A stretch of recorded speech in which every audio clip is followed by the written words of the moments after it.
Mike. How you doing? What's going on, Mr. Pittman? How you doing? Oh, I'm doing okay.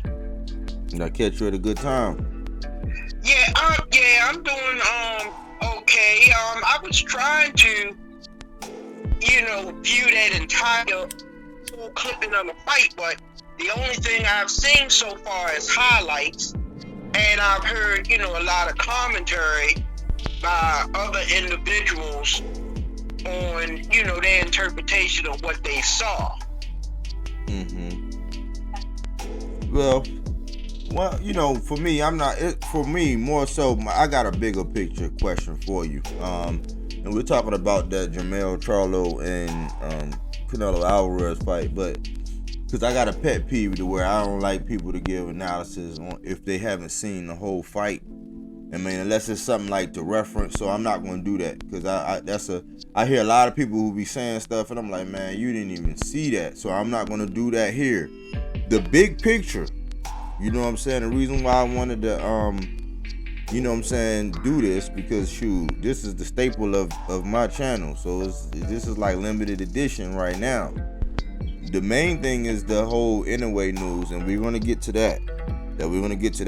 But the bigger picture is when we look at the big fights this year, down from, Inoue and Fulton, how that played out, to how the Spence and Terrence Bud Crawford played out, to this recent fight with Jermell Charlo and Canelo. Not an analysis on that part. That's the only one with an asterisk. Not an analysis, but looking at the end result.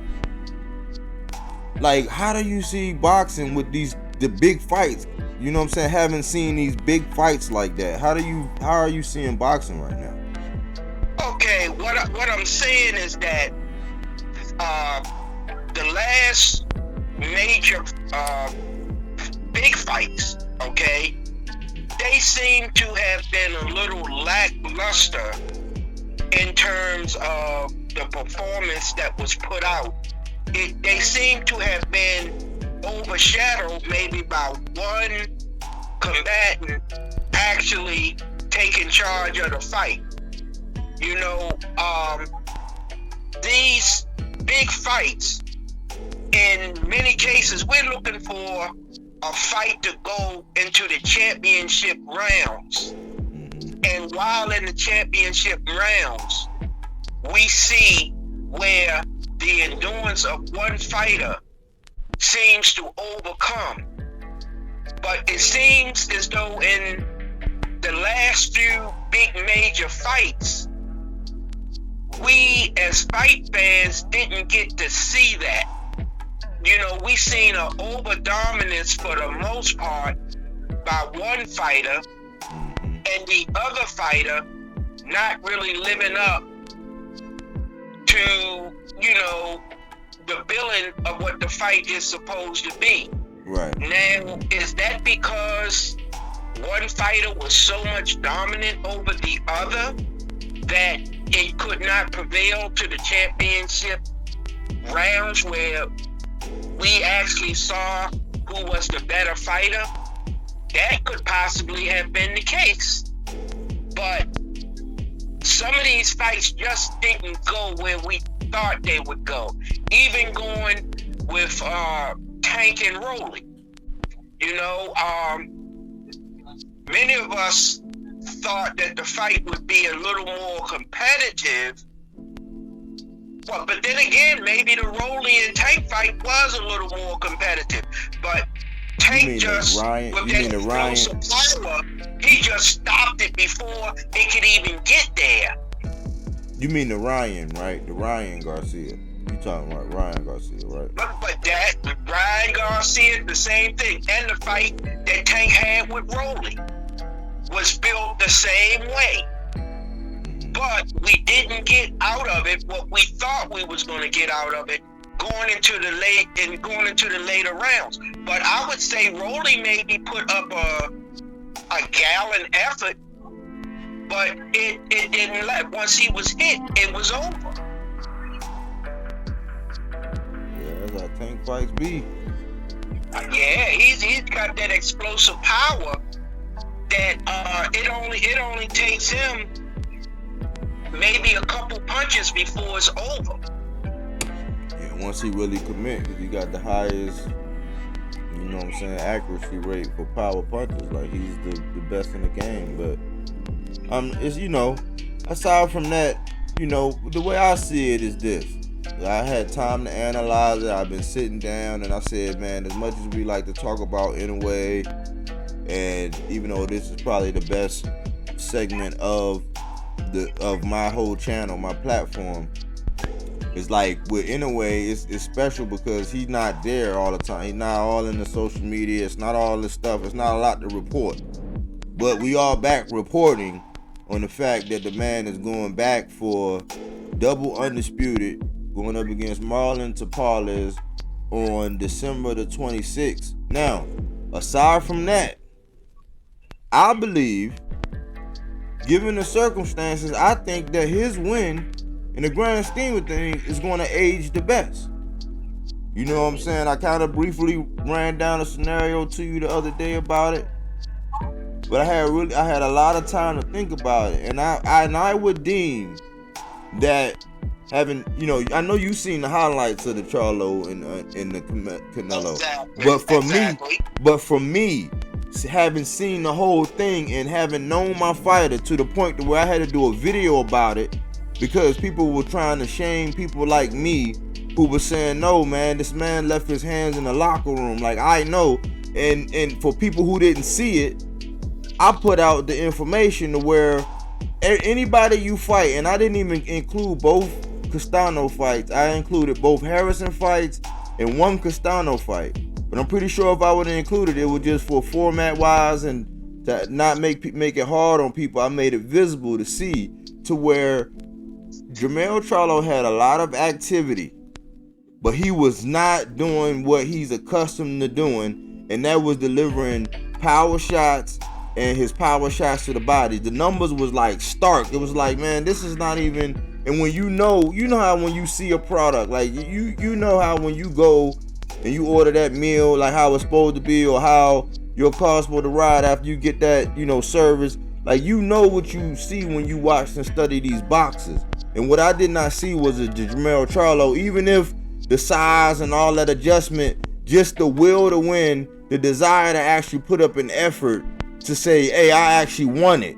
Even the response afterwards, like what Lady Sack say, I didn't get knocked out, that was totally uncharacteristic, right? I rewind back to what, you know, with Spence and Bud, and in that fight, you know what I'm saying, Earl having collected the 3, him doing everything he wanted to see the fight, you know what I'm saying, Bud finally coming on in, and them going into that fight, Bud puts up a flawless effort. But for fans who know, just like I know Jermell Charlo, know that version of Spence was, I don't know what it was. He didn't make excuses. I don't make excuses. But he lasted to the 9th. When I look at Inoue, having moved up to his 5th weight division, taking on a unified champion in Fulton, who some people had on their pound for pound list, him coming up, figuring it out, and then ending the show, dropping him and then stopping him. And we didn't see anything about any weight. You know what I'm saying? Fulton didn't look fuzzy. There was no kind of like craziness really surrounding. The only thing was a little bit of gamesmanship, I guess you can say, in hindsight, and the coaches mentioning the gloves and stuff like that, and then monitoring the wraps and both parties being okay, because before the fight, what the coach had said, you know, the little, you know, I guess the little spark for the fight, the little but none of that. Everything went down good. People monitored gloves. There was no controversy as far as gloves, no controversy in somebody coming in not being themselves. And for Inoue to put on the show when he was considered a hype job by some people who had Stephen Fulton on their pound for pound list, I think his win will age the best. Only reason why I don't count Tank, which I have to because of the business, is because a lot of people really did wanted to see that Ryan versus Tank. I wanted it because it was long overdue, and it was time that Tank actually go ahead and check off that block. He did that in devastating fashion, and he sold $1.2 million over here in the U.S., which for this year hasn't been done, and that was his second fight after having fought a champion. You know what I'm saying? I count that as a big win, but because people don't talk about belts and all that, even though that's the business, he's the man as far as the business. When I look at the legacy side and what's going on, I think Inoue's win will probably age the best.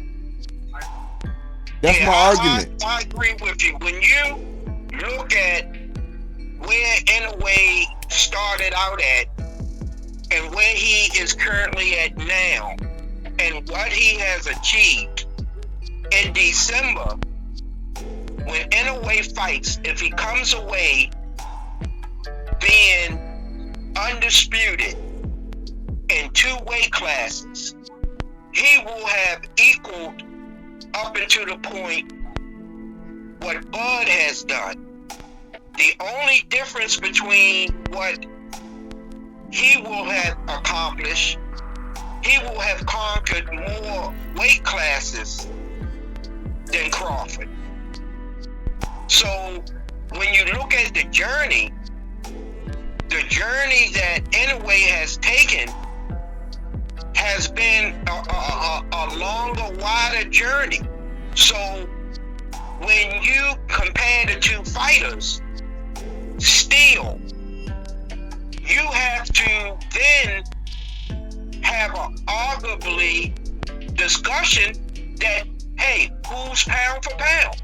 Some people may have Crawford pound for pound, and respectfully, for those that might say Inoue is pound for pound, it's a credible argument. Because when you look at the path that the 2 have taken, the journey that Inoue has taken has been much a longer journey. Absolutely. It's been a longer journey so far. Now, Crawford is talking in terms of maybe moving up and fighting Canelo. And hey, if he was to fight Canelo and win, that would do astronomical things to his legacy. However, I'm going to tell you the truth. Right now, I'm not an advocate for that. I don't look for no fighter to move up at least 2 weight classes and challenge a champion. That is risky. It is very risky. And if Bud was to do it, not only would it be 2 weight classes, but it would be 2.5 weight classes. And Canelo is tough. And the person who right now I feel is really getting a free ride is Canelo. Because Canelo is not fighting anybody that's in his weight class that's actually challenging him for his title. You know, he fought Charlo. Now, if Bud moves up, he's fighting another person. All of this is made to order for Canelo. I would like to see Canelo fight the Benavides, the Demetrius Andres. I would like to see him fight these people. You know, it's giving him a free ride almost. You said made to order, man. I couldn't see. That's that wisdom. That's that jewel droppery that you be doing. You know, when you come over and kick it, man. I mean, you right. And I've been saying that it got so bad to where I said, you know what? It's like I'm beating a dead horse, because when it comes to certain fighters, you know, a lot of the people in the masses will be so critical. But then others, it's like, well, that's, you know, whoever. And then they just get away with it. So I kind of laid off of it.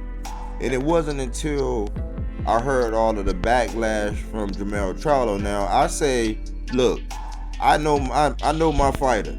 I say Jermell Charlo was one of the most disrespected, undisputed champions, because he actually collected stone by stone. He did what Earl was trying to do until he ran into Bud. He did it stone by stone by stone by stone. He got it out the mud the hard way. And he never got that respect. But for him to go in there and not put his hands, you know what I'm saying, not let his hands go, like a lot of people say about a lot of the fighters who would, if they just would let their hands go. If he would have just did that, I would have appreciated that more. But I turned around and said, look, you can't tell me that Canelo is this big bad man when he pulled him up from 154 to 168. Granted, Jermell didn't let his hands go, but that doesn't make him this big bad man, because last time I checked, the guy who he thought he was daring to be great, he went up to Bivol at 175, got spanked. He won't even give that man a rematch at 168 because of the repercussions, because at that point, he has everything to lose. He wants to go back up to 175, but Bill was like, nah, because I don't want that excuse like I was just too big, even though you had just did this to the Crusher Kovalev, who everybody wanted. So don't tell me he's this big bad man because of the results of the Jermell Charlo fight, when he has the talented Mr. David Morrell, who's been fighting his mandatory since 2021. He has David Benavidez, who every fan say that pretty much that's the biggest fight in boxing. If you want to talk about Canelo, that's the biggest fight in boxing. People been asking for that same fight that you just asked for years now. They want to pass into the torch, and Canelo gets a pass for saying, hey, I don't want to fight fellow Mexicans. I'm like, no other culture can do that. So don't tell me all that. So I wipe Canelo, I'll be wiping him out of it. You know what I'm saying? As far as that goes, I had got tired of beating that dead horse, because people pick and choose the facts when it comes around Canelo, and when you state those, it sounds like you hate, and it's like, no, that's just the truth. Yeah, Canelo has his way of doing exactly what he wants to do, and Canelo doesn't get pressured about any decision he makes. You know, whether it's the best decision that boxing fans are looking forward to, it's just that the sanctioning bodies, they can't see any problem with anything that Canelo does. You don't even hear a sanctioning body even threaten Canelo that if you don't fight your mandatory, we're gonna take the belt. Nobody threatens him about anybody he fights. They just give him a free pass. And listen, this is what I'm gonna tell you why. This is the very reason why they give him a pass. Because at the end of the day, even with this most recent fight with him and Mel, undisputed versus undisputed, what people said at the end of the day was like, I know people knock Canelo for bringing Jermell up when he should have either fought Jamal or Benavidez, but listen, the guy made $50 million for that fight. So they excuse it. That's why I say we gotta be careful sometimes when people take certain actions and we excuse it away because they made that much money. It's like, that's a saying, that's a philosophy that, well, he got to the bag. It's like, well, at what price or what cost can you get away with doing something, and just because you made a lot of money doing it, we excuse that behavior?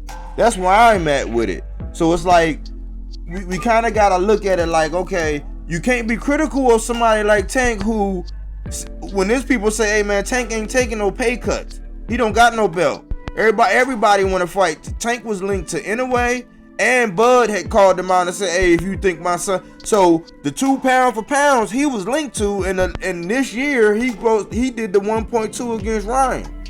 So people, you can't knock that, but then condone everything that Canelo do, when them two are the ones that are the epitome of the business. You know, but people turn a blind eye. They'll be overcritical of Tank. They won't even be as critical of Canelo. And at the end of the day, the sanctioning bodies know that as long as this fighter holds my belt, it's more lucrative for the belt to be around this guy's waist. Cause think about that, when that old man, remember when Earl was teasing Broly, talking about, man, you got knocked down by that old man, you really lost that fight. When we look back at it, we say, dang man, that old man really did beat up Broly. But according to the section, that belt around Rolly's belt, because of his mouthpiece, because of he getting in these fights, because he's been on pay-per-view, because of all of that, it's more money. And that's what it's coming down. It's about the money. I saw a little clipping of Rolly talking about that particular fight that he had with that guy. And Rolly indicated that guy hit harder than anybody he's ever been in the ring with. He said the punches that this guy was throwing was unbelievable. He put it this way. He said this guy was the hardest puncher he has ever faced. Did you see that? I ain't see him go to that extent, but yeah, that's interesting. That's what he said. In an interview, he said that this guy hit harder than anybody he's ever been in the ring with. And that's maybe why Rolly had so much trouble with him. He knew that he just couldn't do anything and make it work, because he had to make sure that he didn't get clipped by this guy. He said the guy's punching, his body work, he said everything was much harder than anybody he's ever faced. And that included Tank. Yeah, it's interesting. It looked like it kind of looked like it when Rolly fell. It looked like, oh shit, I got hit upside my head. You know what I'm saying? So, I mean, that could be true. You know, I'm looking at the landscape, man, and I think that still to this day, I still don't think Inoue gets the he don't get the credit for what he's actually doing, and people dismiss it in so many different ways. But I'm like, that's when people start getting all overboard about the legacy stuff. I'd be like, let's keep it 100 and let's look at what this dude is doing. If we talking about legacy, and then that's, oh man, he's overrated. I'm like, y'all said he was a hype job and he stopped Fulton the way he did. Like, that was abrupt. That was like, you know what I'm saying, boom, pang, and that was the beginning and the end. And then after that, that was it. It was a wrap. Finish his meal. You know, so he still don't get the credit that he deserved. And for him to come right back in a little shy of 1 calendar year to be double undisputed. You know, he's making noise in so many ways, but people don't really want to. And I'm like, look, have you seen him fight? Like, have you even looked at his numbers? Do you see his style? Like, he's doing what because everybody say, oh man, you know, people just want to give credit to this person because of this. It's like, this dude's doing it by legacy, and he still don't get, you know what I'm saying, what he's due as far as like the recognition. Like, not saying you gotta bow down, but it's like, man, if you gonna talk about legacy, it's like, can you at least put some respect on this dude's name? I know, man, the American public, for some reason, and I've said this over and over again, because he's not an American fighter, he's not getting the prestige that he should receive. He is a tremendous talent, and his record alone should indicate that this man should have the respect of any fighter in the ring, just off of his attributes, what he has accomplished. But many Americans that enjoy the sport of boxing, they primarily root for the American fighter. And the talent of American fighters is what they put on a high pedestal. And boxing is not just attributed to the United States, but it is a contribution of all the fighters around the world and what they bring to the table. When you see a fighter that can bring something to the table, you should give him credit for it. And because he's not an American fighter, as far as I'm concerned, it has, absolutely nothing to do with it. But let me give you an example of this. People in Gary Russell Jr., Mr. Gary Russell Jr., his entire career, the longest reigning champ, 6 years, 352 days at 126. This is after the Lomachenko loss. Longest reigning champ down there. They will just bring up the Lomachenko loss in that fight where he got no credit for getting dropped and all that. You know what I'm saying? Like, he actually dropped Lomachenko. They be trying to say, oh, they crossed feet. And there's several different angles, several different videos where you can see their feet never touched. It was a body-head combination where he dropped them, and that would have been the difference in the fight. At least being a draw or Gary Russell winning. And Gary Russell I think he had to lose like 5 pounds the night before, like some crazy amount. So he was sucked down, drained. He was, they'll ride him for that, right? But we just had a chance to witness.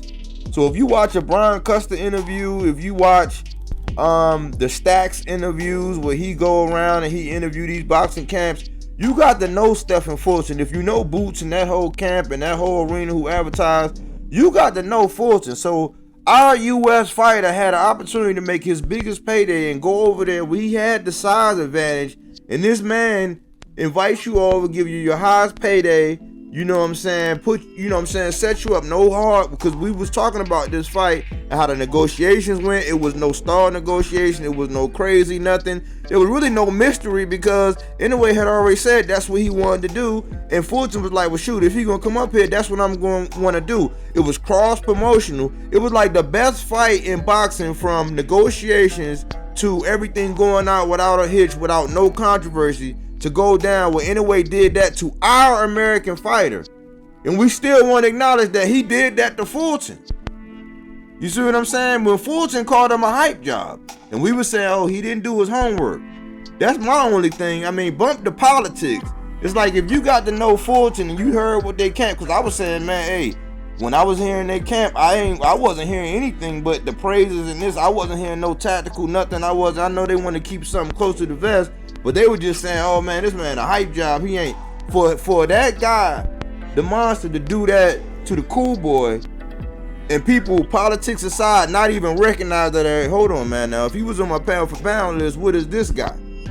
Not to mention what he did. Not to mention to what he did to the Filipino Flash. Not to mention what he did to him. You know what I'm saying? So I look at it totally different. I try to wipe away the politics and say, oh man, it's because of this. If you a true boxing fan, which I cater to the hardcores, I mean, you gotta, like, if you don't do that, then we already know you got an agenda. Like, it ain't just about boxing and what's going on inside the ring, which is my focus. You know what I'm saying? That's and going right back to the Fulton Inoue bout. Here you had Fulton that had never been off his feet, had never been knocked down before, and Inoue in that round dropped him twice. And arguably, that fight could have been called by the referee at any time, because the condition that Fulton was in, he was gonna, it was a possibility he could have got hurt. Now, at the conclusion of that fight, nobody said that the referee stopped the fight too soon. Right. He didn't give Fulton a chance. Nobody said anything like that, because the way he ended that fight was so devastating that when Fulton went down for the second time, there was no doubt in anybody's mind that this fight was over. And you couldn't say the referee didn't give Fulton a chance. Fulton had every opportunity to collect himself, but it wasn't to be.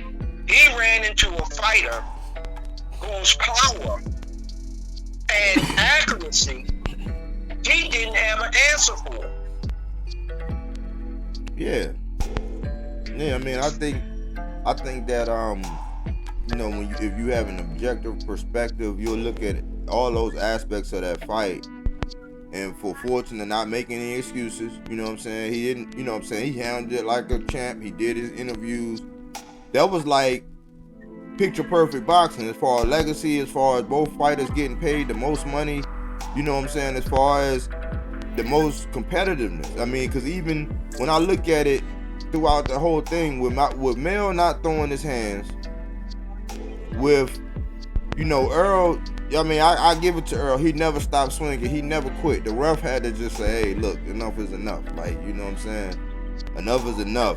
He never gave up. He never quit, even though it started early, like in the second round, to last to the ninth. I give him a valiant effort.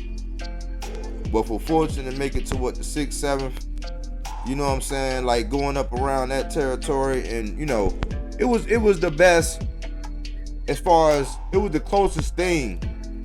It was the closest thing to like the perfect scenario in this sport of boxing. You know what I'm saying? Like like I said, from when we heard about it might be a possibility, to the negotiations, to the pre-fight bill, the actual fight, in the aftermath, without no controversies, no nothing. It was a legacy fight. Both fighters made great paydays, no issues, cross-promotional.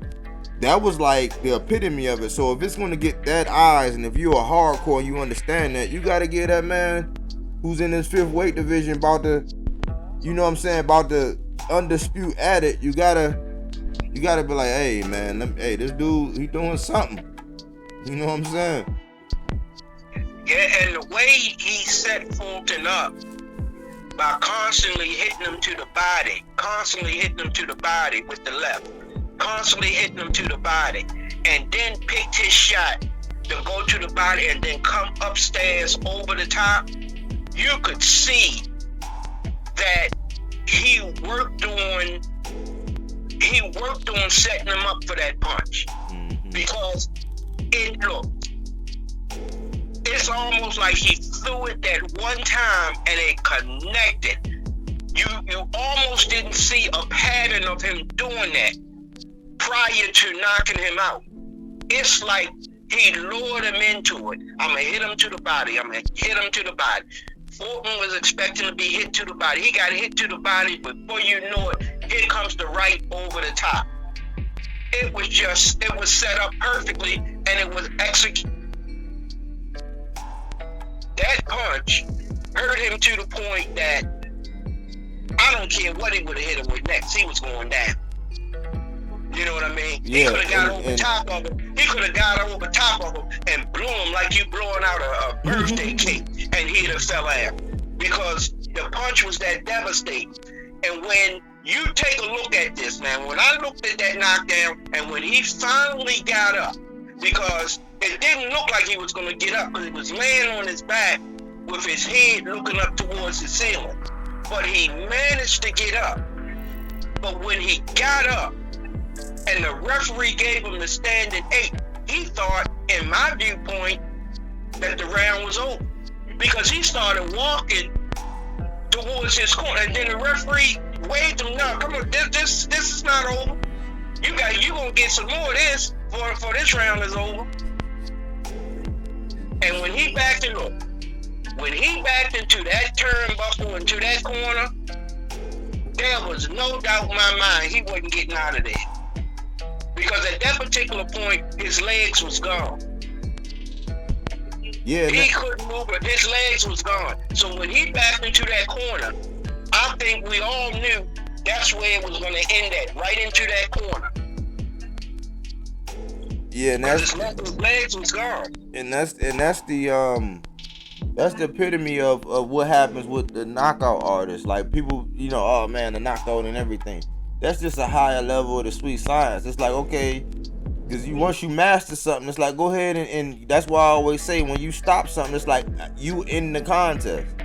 That's the aspect of it. It's like you at any point in time most of the championship fights, 12-round fights, if you in the contest, that means, hey, look, you know what I'm saying, it's scheduled for 12, but let me go ahead and, you know what I'm saying, cut this short. That's a lot of knockout artists or people that's deemed like that. They don't get credit as being master class. It's like, no, I figured him out. I studied his tendencies, and then I did what most people can't really do, which is take chances. Because that's one thing that you got to be able to take the chance, but you got to be accurate. It got to be calculated, and when you master it, you in the contest. That's why, you know what I'm saying, you got to look, when you look at body, and me, this body work, so I look at the body work. That's why I was mad at Jamel, because I was like, look, man, in the average Jamel Charlo fight, at a minimum, he's going to land anywhere between 20 to 29 or 30 shots to the body, power shots to the body. You know what I'm saying? So I know that when it was only 9 in this fight, it's like, no, that's a start. So in 4 other fights, I saw that. You know what I'm saying? And I look at that. That's how Inoue get on the radar. That's how Tank is on the radar. They go to the body. That's how he hurt Ryan. That's how he stopped him going to the body. So, you know, that's sweet science stuff right there. Yeah, I have to agree 100%. And when you look at Inoue and you look at the way he stops his opponents, his power seems to be not so obvious because he tends not to overextend any punches. He doesn't look like he's going for a home run. He throws his punches just the way you train to throw the punches. Okay? If he throw a hook, his hook doesn't come from the outside and he's reaching to extend that punch to you. He seems to step in, throw the hook, and then when he throws his combinations, he's right there in front of you. And his punches don't appear that he's throwing a knockout punch, but the leverage that he have on his punches and the way he throw them, all of his punches are hard. And it's evident by the reaction of his opponents when he hit them. They are being hit with punches that in many cases don't look like it's a knockout punch. You know, like the first knockdown that he scored in the second Donaire fight. He caught Donaire coming in and he threw a straight right hand. And the straight right hand, sometimes when you throw it, doesn't look devastating because in order to throw a good straight right hand, you have to kind of step inward and catch your opponent as he's coming in. So it's not a punch that you really throwing from the outside. It's an inside punch. When you throw the straight right hand, it's generally a shorter punch than if you throw the left-right combination. Right. So his power it's unbelievable that the power that he demonstrates against his opponents, you know, and it's real. And then when he throw combinations and he gets you hurt, and he's throwing left, right, hook, left, right. All of them punches are hard. And so far he's been able to overpower his opponents. So as far as I'm concerned, this man is one hell of a professional fighter.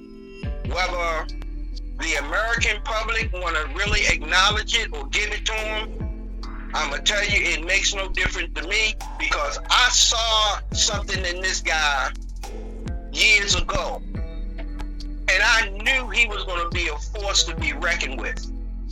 I knew it. And it had nothing to do with him coming from Japan or where he came from. I looked at the ability and what he was able to accomplish and the way he was able to stop his opponents. This man is a complete fighter. Yeah, yeah. I can't disagree with you on that. And he got his crosshair set on Marlon Tapales the day after Christmas over here. So, you know, we gotta get back in the lab. You know, I gotta start, you know, drudging up all the articles and trying to figure out, because Marlon Tapales and his people, you know, I would have to do some leg work to try to get some of that. But we definitely gotta like do the tail of the tape and start breaking it down, start looking at Tapales and everything, because I've seen him a couple times, but not enough to really like. I can't shoot out anything, and then, you know, I got to do the CompuBox breakdown. So we got some homework. You know what I'm saying? We you know, in a way, gonna keep us busy. It's just, you know, we can't just be sensational and just toss his name out there. And I'm not just gonna do episodes just because, you know, I get a lot of that. I see a lot of that out there. So we got some things to do, man. And he's right back at it. You know what I'm saying? We get to see him in action the day after Christmas. So we're gonna do our build up. How that sound? I'm looking forward to this guy stepping back in the ring, because for me, it's a treat to watch him at work. Yeah. He is definitely a technician. He as far as I'm concerned, he does it all. You know, he does it all. Good footwork, good handwork, power in both hands. You know, you don't see that a lot in fighters. You know, a lot of these fighters, they typically will have a signature punch, which is their more lethal punch. But with Inoue, it could be the hook or the right hand. It could be the uppercut. It's whatever he hits you with, it's gonna hurt you. And that's a talent that many fighters just don't possess. Yeah, cause you got to throw in the speed and the accuracy. It's like, okay, you know, the speed and the accuracy, the velocity he can put in them punches. You know, his footwork, cause I seen in that Paul Butler where he cut off the ring, where he ran up on him going in with no jab, and I said, I always go back and allude to this. Floyd, he used to, because of physically and his reflex and everything, him, Roy, I see a little bit of in Tank where they get away with doing some things that only because they're gifted in their reflexes, in their agility and all that. I saw Inoue cut the ring off without coming in with no jab, like stalking and putting real sustained foot pressure the way he had Paul Butler backing up and he wasn't even throwing. You know, I seen that. You know what I'm saying? So he got talent. You know what I'm saying? So he getting ready to go back to work. So you know what I'm saying? We about to be right back at it. And in order to be successful with Inoue, a fighter has to have good defensive skills. Because if you lack in the defensive skills and you are an easy target for him to hit you, then you're looking to be stopped. You have to be able to make Inoue miss. If you can't make him miss, then it's target practice for him. And he's just too much of a devastating puncher for the fighters that go up against him to just stand there and take the punishment toe to toe. You have to have some sort of defensive skills and some sort of elusiveness about you. If you don't, he's going to hit you, he's going to hurt you, and he's going to repeatedly hit you and hurt you. Unless, of course, you've got the kind of power to match him toe to toe, to make him stop. If you can't make him stop, he's going to stop you. All right, let me ask you a question. All right, we're not gonna jump over Marlon Tapales, but everybody thought that MJ was really gonna win that fight, so they really saw Inoue versus MJ. But Marlon Tapales, he upset the uppercut. Not putting anything before anything, but if he goes up one more time, he'll be in the realm of the 126 division, where he used to be the home of Mr. Gary Russell Jr. Could you ever see a fight like that? I would like to see it. I'm looking forward to Inoue winning this fight, because it's been indicated in so many words that if Inoue wins, his next step would be moving to 126. I would love to see him move up to 126, and the reason why is because of his punching power. I think he punches as hard as anybody at 126 that's in that weight class. Yeah. And the punching power and his IQ will give him a shot. And from his past history, he has always shown that he can meet the challenge of stepping up a weight class and being competitive with who's ever in that weight class. Now, would I advise him to move more than one weight class at a time? No. I don't think it's feasible, and he doesn't have to. He can take this step by step, build his legacy, and don't put himself too far at risk by fighting somebody too big, too fast. I would like to see him, if he's successful, move to 126. And I will continue to think that he can beat somebody at 126. Yeah, I really do. It's some nasty little dudes up there too. They got that Robeisy Romero. Even though I don't think Mr. Gary Russell, I think if he did come back and get out there, I think he ain't even gonna be at 126 now, and I think about it. But they talking about Casemiro and Neary. It's a bunch of names, but I didn't want to get too far ahead. I just wanted to like kind of just, you know, just put a little splash. But we know Marlon Tapales, he's next. He's in the crosshairs, and you know what I'm saying. We just gotta start tracking that now that it's official. Yeah, it's official. And as far as I'm concerned, you know, I might be a little biased, but when I see him, I could almost see that infrared light right on his forehead. I could see that little red spot that Inoue's going to hit him with. That little spot. You can see it.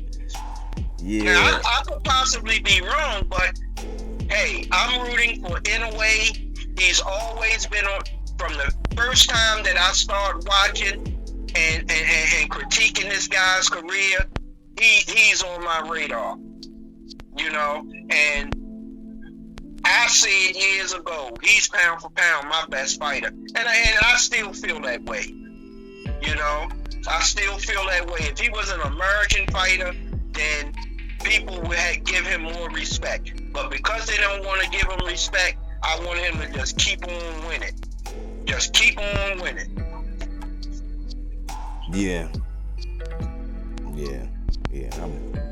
I'm with that. You know, I look at it like that. You know, I mean, it's an example of what's going on good in the sport. You know what I'm saying? As much as people try to besmirch or belittle, it's like when you talk about legacy and when you talk about getting the bang for your buck, you might have to get up a little early to see it. You know what I'm saying? But it's worth it. You know what I'm saying? So, I don't have nothing bad to say about him. And like you said, I like the way they're going about doing it. They're making the money. They got both sides. They're getting all the bread. They're giving their ops, you know, because this guy he's set to get his highest payday. Every op getting their highest payday. He's getting belts, you know, guys. And these aren't no punks, because his track record of fighting champions, you know what I'm saying, or defending, I mean, it's not no chump. So you're not even getting anybody green. He's getting the creme de la creme. He's stepping up slowly but surely. You know what I'm saying? And he's getting it done. So it ain't too much really. I mean, unless somebody else have a bias, ain't really no real reason why you can't respect a fighter like that. You know what I'm saying? So I look forward to seeing them get in the ring. We got Benavidez and Andre coming up. I think on that same card you got Jamal Charlo and Jose Benavidez on that same card. That's coming up. That's probably I would say that's probably the next biggest fight or fights that's going on. So you get to see the return of Jamal. I think he's saying he's getting himself together. We'll see. I think that it's right that he's not pulling the Earl. He's gonna get, I mean, even though I don't believe in tune-ups, but that's what they're calling it. He's getting, you know, he's not jumping right into the frying pan, because I think him and Caleb Plant got some unfinished business. And I think Caleb fighting soon, but nothing's come out. And I think Tank said he coming back at the beginning of the year. You got Regis and Devin coming up. We might have to do a segment on that. But that's just some of the things that's going on, you know what I'm saying, that we can touch. I don't know when. I think Keyshawn getting ready to fight again here soon, too. I know you like Keyshawn. You know, and just to touch on, you know, the fight that we didn't get, okay, when Martin failed to fight Shakur, there were talks that maybe there's something in the works that he's trying to get a fight with Tank. But based on what Martin said, that does not seem to have been the case. It seems that he just wanted more money than what he agreed to in the fight. So nothing I have heard yet indicate that there was something else on the table that caused him not to take this fight. It all seems to be centered around he felt he should be getting more money. So, you know, that makes you look at him, you know, like, you agreed to it, you knew what it was, now all of a sudden you want more money. I don't know, I think he should have took that fight and you take it, and if by chance you win or put up such a performance that people want to see it again in a rematch, then you'll get the money you're looking for. But I think it was a missed opportunity for him. That's how I look at it. That's how I look at it. Yeah, he wasn't the marquee name. And he's not a former champion. I look at it the same way. Only thing I can say is, out of respect for Frank, it's like, you right. Because a lot of people have been told they worth and this and that. And somebody will view it as somebody saying that, you know, you be viewing his worth by saying that. That's not what I'm saying. I'm not saying you don't know your worth. Like, if I was talking to Frank, I would say, Frank, I'm not saying that you don't know your worth because you're the one going there and getting hit in the head for a living. I understand that. What I would be saying is that you got to factor in the sport of boxing and the state of boxing right now, as far as this is a shot at getting the first belt. So you made $1 million getting the first belt, minus whatever you gotta pay, whatever, just like everything else, taxes, whatever fees that come along with you running your business. You got that belt.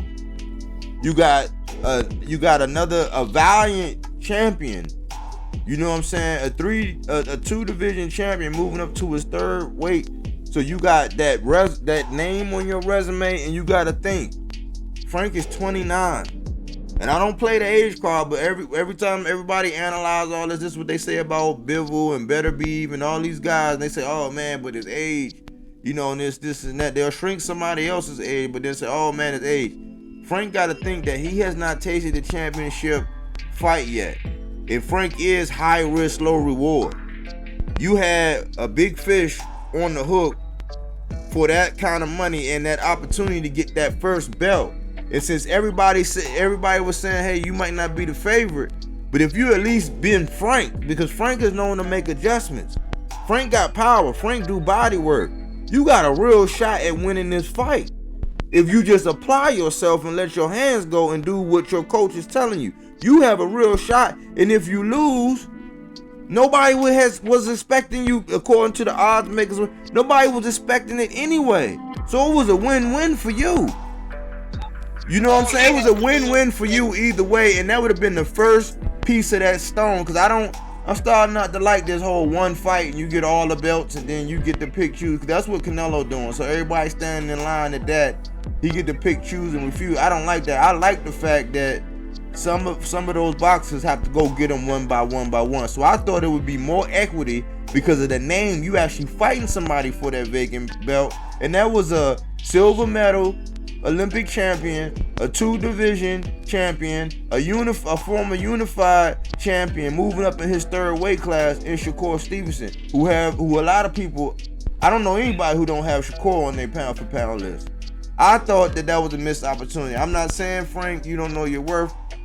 that's how I look at it. And I look at it as missed opportunity. I mean, I can't really explain around it. You know, his next move got to be his best move, but anything I've seen, even what Tank's coaches said, that it ain't gonna be Tank. So if that's gonna be a Pitbull Cruz, is the money gonna be that? It ain't. Is it gonna be for a belt? Are you willing to remain inactive or go a little bit longer with the state of boxing being what it is, not knowing if that next one is either gonna lead to you getting a belt or you getting that kind of money? I don't know. You know what I'm saying? I said, man, that's a bird in the hand. That was a bird in the hand. Like, don't they say a bird in the hand is better than two in the bush? That is correct. That was a bird in the hand. Somebody, John Hancock or something, had went down to say, hey, we agree. And Sanchez, you see, De Los Santos, you see how fast he took it, because he had been stalking Shakur. I'm like, Shakur, you know what I'm saying? So now Santos, he was, hey, you ain't hear nothing. All you heard was, hey, deal signed, it's done, and we moving on. Because Santos want that. He see that opportunity. And he gonna try to go out there and do something for it. Right. Yeah, I think it was, like you said, I agree, I concur with you. It was a missed opportunity for Frank. Frank was supposed to, in my viewpoint, take that fight the way he agreed to it. Now, it's a different thing if you are negotiating for a fight and you don't like it from the beginning. Okay? But once you agree to a fight and you commit to it, that's the same as reneging. Yeah, because somebody from your side, your business, somebody that represents you, whoever, however, they saw. And I'm like, well, if the people that represent you saw fit to doing it, I'm thinking they know business better than you. They knew that was a good, you know what I'm saying? Like, according to them, they knew. So, I don't know, man. A lot of people keep rehashing it. I wasn't even thinking about it no more. But that's how I look at that, man.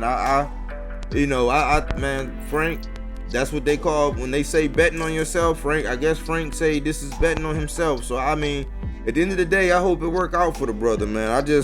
If I was in the corner, man, if I was anybody that could have said anything, I'd have said, hey, man, go give it to Shakur, man. Try to, you know what I'm saying, go, everything you got. I need everything you got to go into this fight, and we going to give Shakur everything he wants. You know what I'm saying? That's why, and we going to get, that was a stepping stone pay-wise.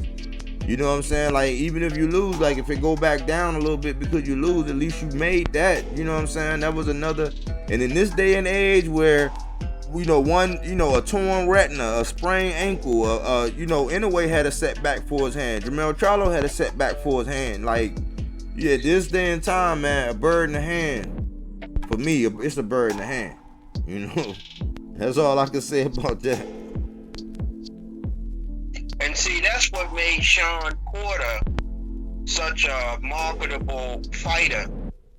Whether he won or lost, he took on the next fight as if it was everything. Absolutely. And he put forth the effort in all his fights. He wasn't always victorious, but he came out of those fights with respect. Absolutely.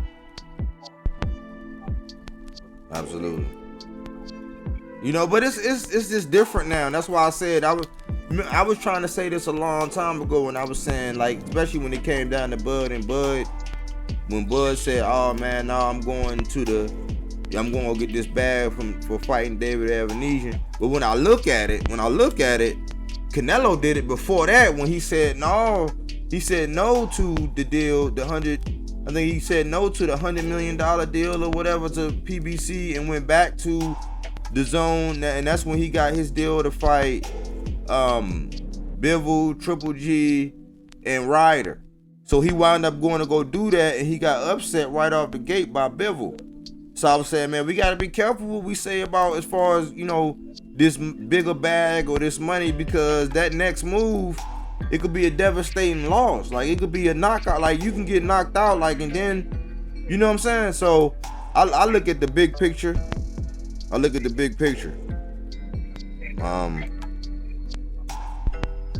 So, when I look back at it in hindsight, I will have to say that because because Earl and Bud were still battling at the negotiation table, I have to now look and say, well, that fight he took with Ebenezer, that was a smart move for him. Well, we've been said that though.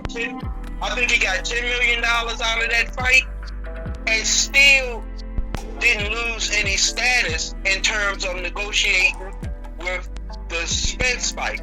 It might have even helped him in the long run. Well, it's trivial. He got that money.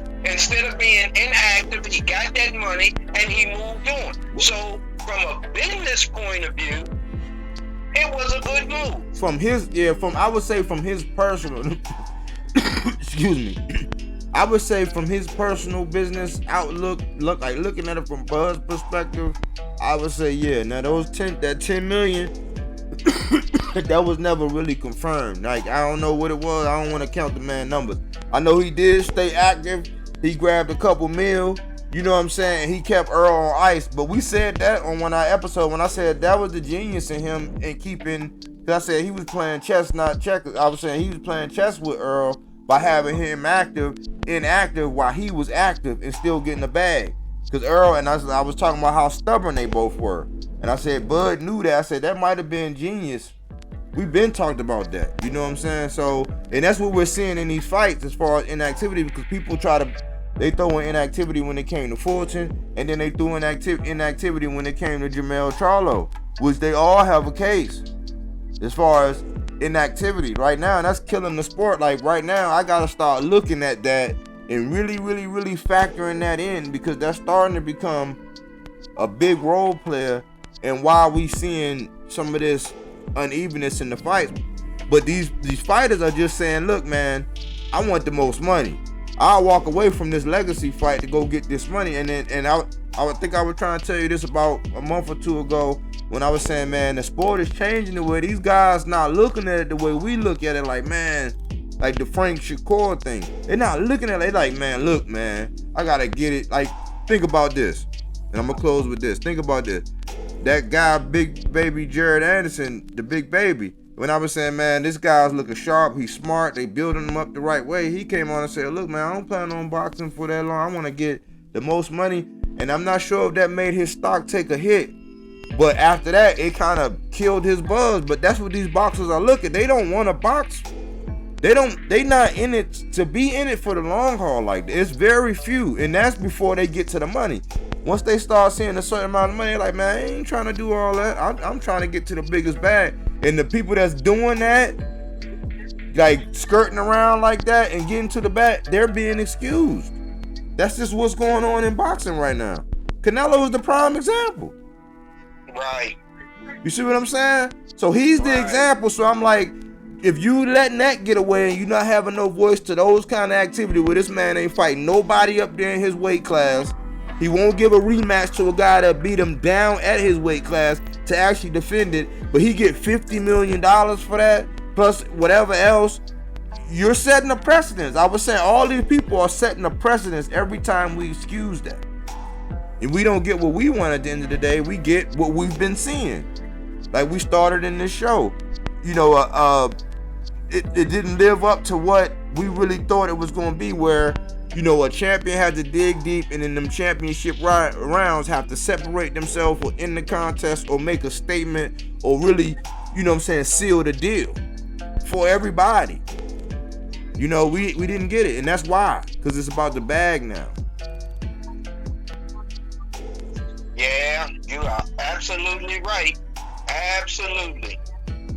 So I just, you know, that's what's, and I know it's a longer than usual episode, but man, I just wanted to I wanted to catch up with you. I want to get some regularity. You know what I'm saying? So we just come on here and chop it up, or maybe you can join in on some of the lives and we can actually talk about, you know what I'm saying, some of these things and have a regularity, because we do have some people that like, especially when we get down to that, and people like to hear from you. You've been starving them, man.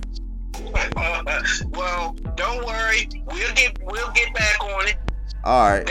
We will get back on it. And as these fights are being made and they appear to be competitive, we will give our viewpoint on what we think is going to happen. and hopefully, you know, it'll be enjoyable to the listeners. I got you. Well, shoot, I'm gonna send you some stuff, and I got some homework to do.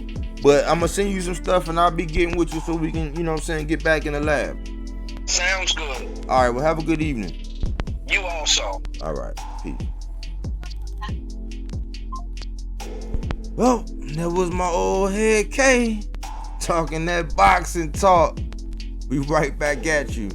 Thanks for everybody who tuned in. Everybody who catch the playback. Make sure you hit that thumbs up button, like, share, and subscribe, and holla at your boy. All feedback is welcome here at BodyWorkBoxing, but we don't take things for face value. We do that body work.